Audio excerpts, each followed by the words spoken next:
Spring Television. Ours it is.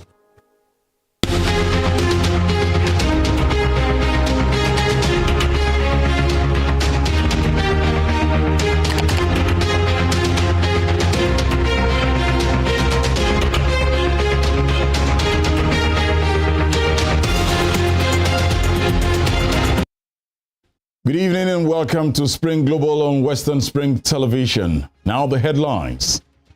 DSS arrests the former Director General of the Labour Party presidential campaign, Doyin Okupe. Russia blames Armenia for breakdown in peace talks with Azerbaijan over disputed Nagorno-Karabakh region. United States and Japan unveils plans to strengthen security cooperation amid shared worries about China. My name is Tunde Ido. Former Director General of the Labour Party presidential campaign, Doyin Okupe, says he was erroneously arrested by operatives of the Department of State Services, DSS. Mr. Okupe was detained this morning on his way to London by the DSS, who said it was at the insistence of the Economic and Financial Crimes Commission, EFCC. He was then handed over to the EFCC. But he seems to have been held for only a short while, as he tweeted that senior officials of the EFCC had apologized to him for the mistake and described being arrested as an occupational hazard. Last month, Mr. Okupe was amongst other charges convicted of money laundering but avoided prison after paying fine. He was forced to resign as the Director General of the Peter Obi campaign after his conviction, but has continued to work for him. News outside Nigeria. The army in Mali says 14 of its soldiers have been killed in two separate attacks in the center of the country where Islamist militants are known to operate. In both incidents, vehicles in which the troops were traveling were hit by roadside bombs. The army said it had deployed reinforcement following the attacks and had killed more than 30 militants. Benin opposition has returned to parliament after a 4-year absence, winning 28 seats in elections dominated by President Patrice Talon's allies. Sunday's election was a test for the West African states where Talon has promoted development, but critics say his program has come at a cost to Benin's once thriving multi-party democracy. According to preliminary result from the Sena Electoral Authority, Les Democrats Party won 28 seats, while the Republican Bloc and Progressive Union for Renewal parties with Talons together won 81 seats.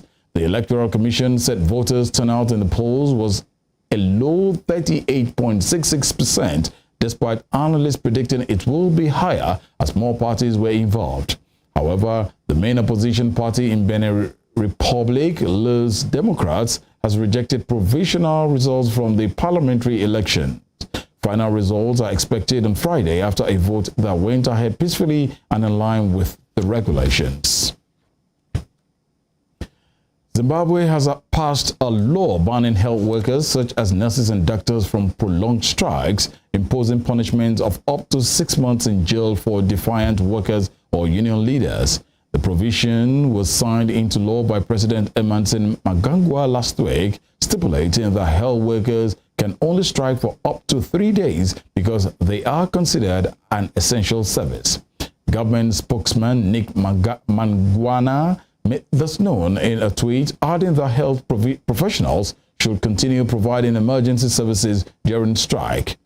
Frequent and week-long strikes by health workers have for years strained Zimbabwe's public health facilities, which are already in a poor condition due to dilapidated infrastructure and medicine shortages. And in the United Kingdom, unions representing civil service workers have described their meeting with a government minister today as a complete farce and said it lacked anything concrete. The Public and Commercial Services Union, PCS, and FDA met with Cabinet Office Minister Jeremy Quinn. The PCS yesterday announced that 100,000 civil servants will strike on the 1st of February. General Secretary of the PCS, Mark Sawotika, said he was told by Mr. Quinn that there is no money on the table.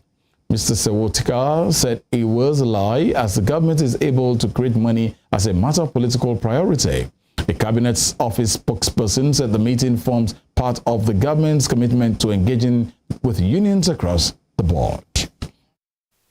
I'm sad to say the meeting was a complete farce.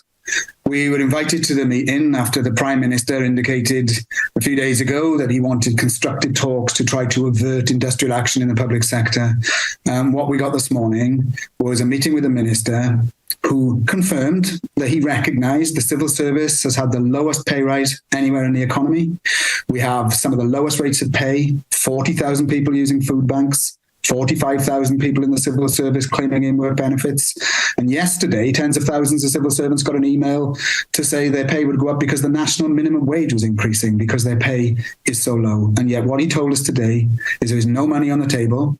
The government is not considering alleviating this crisis by any means now. Japan and the United Kingdom have signed a hugely significant new defense deal as Japan seeks to bolster security ties with G7 partners amid worries about China's growing power. Japanese Prime Minister Fumio Kishida and UK's Prime Minister Rishi Sunak signed the agreement at the Tower of London yesterday, paving way for the two countries to deploy forces on each other's soil for training and other operations. Kishida said the deal is the latest sign of Tokyo's efforts to strengthening its alliance in the face of challenges posed by China, which is the greatest strategic challenge ever to its security. The inking of the Reciprocal Assets Defense Agreement, which was agreed to in principle last May, comes a month after the two countries teamed up with Italy on a new fighter jet program. Kishida, who recently unveiled his country's biggest secure military build-up since World War II, was in London as part of a tour of the group of 7 countries, which includes France, Italy, Canada, and the United States. Police in riot gear have begun evicting climate activists from a condemned village in western Germany that is due to be demolished for the expansion of a coal mine. Some stones and fireworks were thrown at officers as officers entered the tiny hamlet of Lutherets, which has become a flashpoint of debate over the country's climate efforts. Police spokesman Andres Muller said the attacks on officers were not nice, but noted that most of the protests so far had been peaceful. They said police will stick to their tactics of trying to avoid any escalation by offering to let any activists who leave on their own account to do so without facing further police measures. Environmentalists say bulldozing the village to expand the nearby Gazuela coal mine will result in huge amounts of greenhouse gas emission.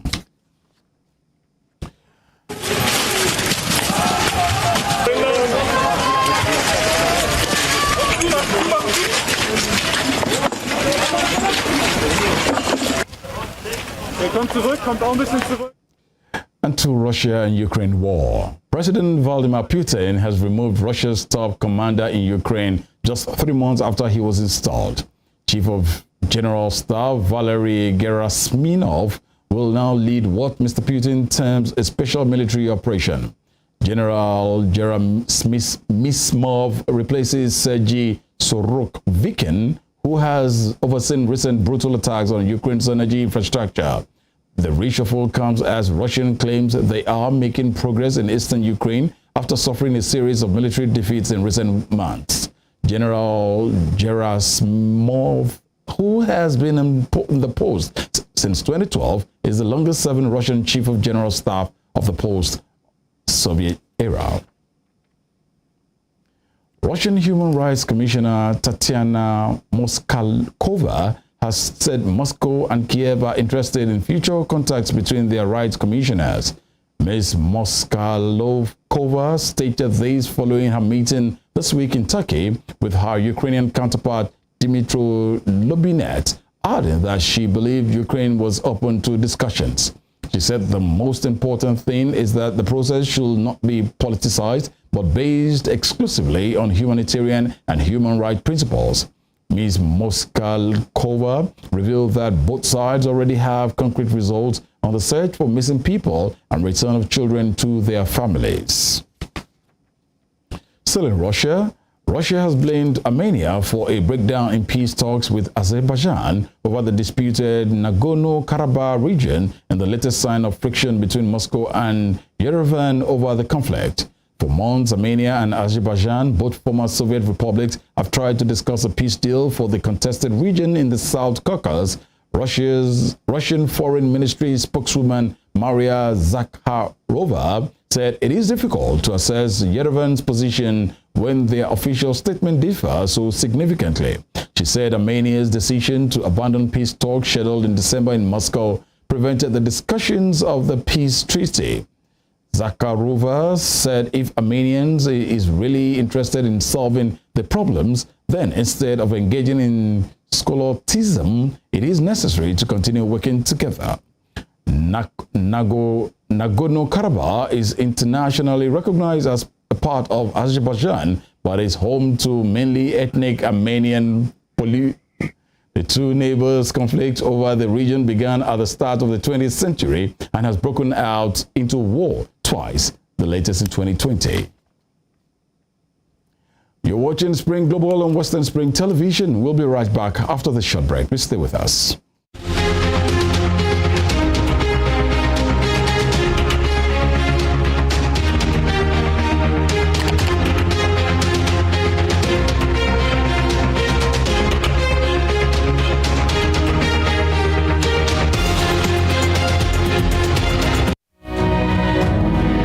According to the words of Michael Forbes, one who never asks questions either knows everything and nothing. Watch me as I ask the questions you think no one wants to answer.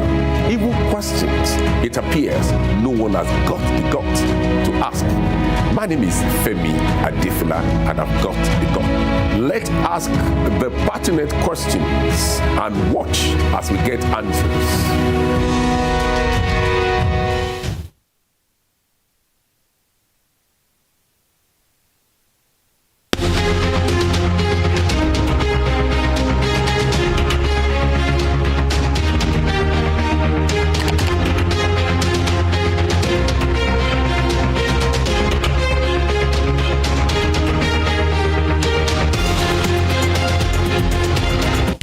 Thank you for being there. Moving over to the United States and Japan.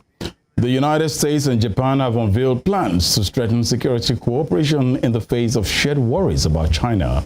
The two countries said China presented an unprecedented threat to international order and pledged to position their alliance to prevail in a new era of strategic competition. The two countries came to the resolution following meetings between the U.S. and Japanese foreign and defense ministers in Washington, D.C. yesterday. U.S. Secretary of State Anthony Blinken said China's foreign policy seeks to reshape the international order to its benefit, stating that the behavior is of serious concern to the alliance.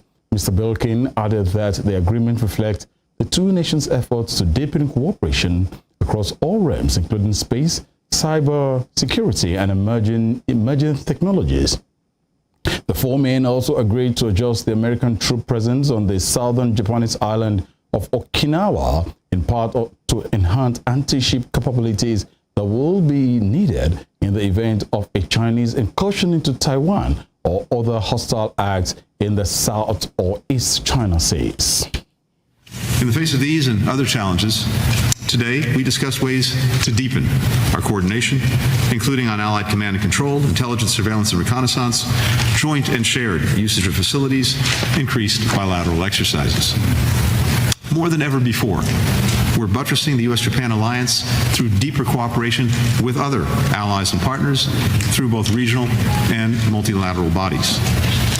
In the face of the DPRK's unlawful and reckless missile launches, including the launch of a long-range ballistic missile over Japan in October, we're deepening our trilateral cooperation with the Republic of Korea to deter and, if necessary, defend against aggression. The leaders of Australia and neighboring Papua New Guinea says they are finalizing a new security treaty, a move seen as a challenge to China's growing assertiveness in the Pacific region. Australian Prime Minister Anthony Albanese said on Thursday that he expected negotiations to conclude in April and the treaty details of which have not been released to be signed in June. Albanese said the economic and security interests of Australia and Papua New Guinea were inseparable, as after being the first foreign leader to address Papua New Guinea's parliament since the nation of 10 million people gained independence in 1975. Albanese, at a news conference, said the economic cooperation and security cooperation is in both of the countries' interests. The proposed bilateral security treaty will cover defense, with discussions underway over troop training and joint operations, in addition to issues such as climate change and cyber security.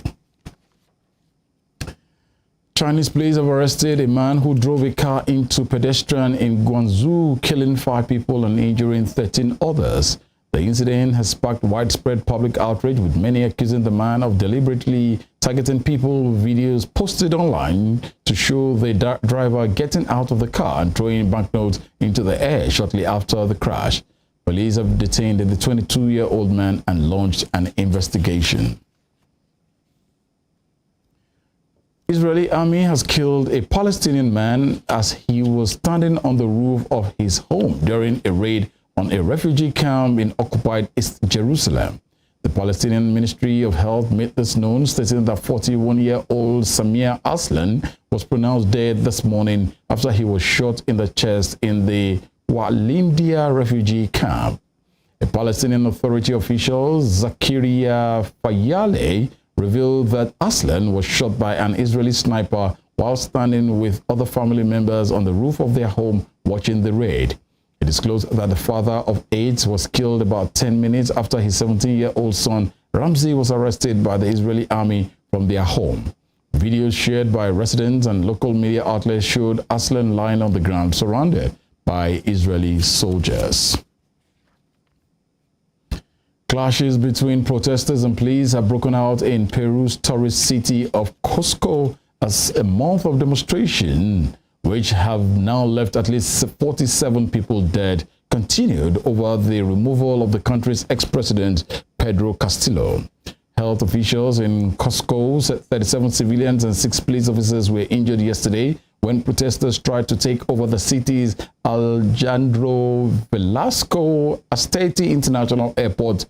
Video footage showed protesters throwing stones at police who fired tear gas to clear the area. People injured in the violence could be seen receiving assistance from medics and fellow protesters. Cusco's crime prevention prosecutor, Eduardo Poblete, said the demonstrators wanted to emulate Monday's protest in the southern city of Julicia near Lake Titicaca, where 17 people were killed in violence as thousands of protesters attempting to take the airport. The violence is the worst the Andean country has seen in more than 20 years and was sparked by the abrupt removal of left-wing President Castillo after he tried to dissolve parliament in early December. The head of one of the world's biggest oil companies has been named to lead the COP28 global climate talks in Dubai later this year. Sultan Ahmed Al Jaber is currently the chief executive officer of the Abu Dhabi National Oil Company. He is also the Minister for Trade and Climate Envoy for the COP28 host, the United Arab Emirates.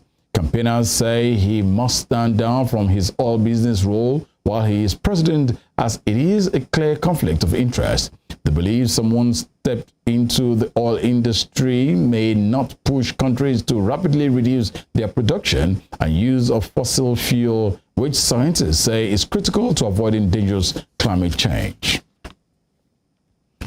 And in the world of business, El Salvador has approved a law that will regulate the issuance of Bitcoin and other digital assets by both the states and private entities. The bill, backed by ruling party lawmakers allied with President Nayib Bukele, aims to attract national and foreign investors while creating new finance opportunities for citizens, companies, and the government. The 47-article law received 62 votes in favor out of 84 seats in Congress yesterday. According to the legislation, the purpose of the law is to establish a legal framework that grants legal certainty to transfer operations to any title of digital asset used in public issuance offers. El Salvador became the first country in the world to recognize as a legal tender 2 years ago. And to the exciting world of sports, Manchester United have agreed a deal to sign Netherlands striker Wout Weghorst on loan for the rest of the season. The 30-year-old Burnley forward spent the first half of the season at Besiktas, but is now heading to Manchester for a medical before the move can be completed. A deal has been reached for his loan at the Turkish club to be terminated. Weghorst scored 8 goals and registered 4 assists in 16 league games for Besiktas. Southampton manager Nathan Jones recorded the biggest win of his short reign as they reached the EFL Cup semi-finals with a richly deserved 2-0 win over favourite Manchester City. Jones has struggled for approval from Saint fans since his arrival from Luton Town, but his ratings surely rose with the manner in which the Premier League strugglers maintained their good cup form. Manchester City manager Pep Guardiola rested key players such as Erling Haaland and Kevin De Bruyne with this weekend's derby with Manchester United at Old Trafford in mind, but nothing must distract them from a vibrant Southampton display. Guardiola threw on De Bruyne and Haaland after the break, but it was to no avail as Southampton defended their lead with fierce determination to reach the last 4, where they will face Newcastle. I'm really proud, really. I'm proud of first and foremost my players. I'm proud of myself, proud of my coaching staff, because we've had to go through a lot, lately. A lot of people questioning certain things, but look, I think that goes a little way to justifying why we're here and what kind of side we're trying to create. I mean, even yourself said to me, not anticipating a good result, but saying that is the performance important tonight rather than the result. And I said, no, well, look, if we get I want to get the result, but if we get the result, then we'd have had to put in a real good performance. So look, I'm really proud of my football club again tonight and how we've come through a tough time. And look, it's only another win, but it's a second cup win in a week. But it shows that we are building something, and that's the important thing. Anything can happen in football. Before we end Spring Global, here is a recap of our top stories. Former Director General of the Labour Party presidential campaign, Doyin Okupe, says he was erroneously arrested by operatives of the Department of State Services, DSS. Russia has blamed Armenia for a breakdown in peace talks with Azerbaijan over the disputed Nagorno-Karabakh region and the latest sign of friction between Moscow and Yerevan over the conflict. The United States and Japan have unveiled plans to strengthen security cooperation in the face of shared worries about China. You can follow us on our social media handles on Facebook, Instagram, and Twitter at Western Spring Television. You can also watch us live on our YouTube channel at Western Spring Television. Thanks for viewing. On behalf of the entire transmission team, it's a good evening. I am Tunde Idowu.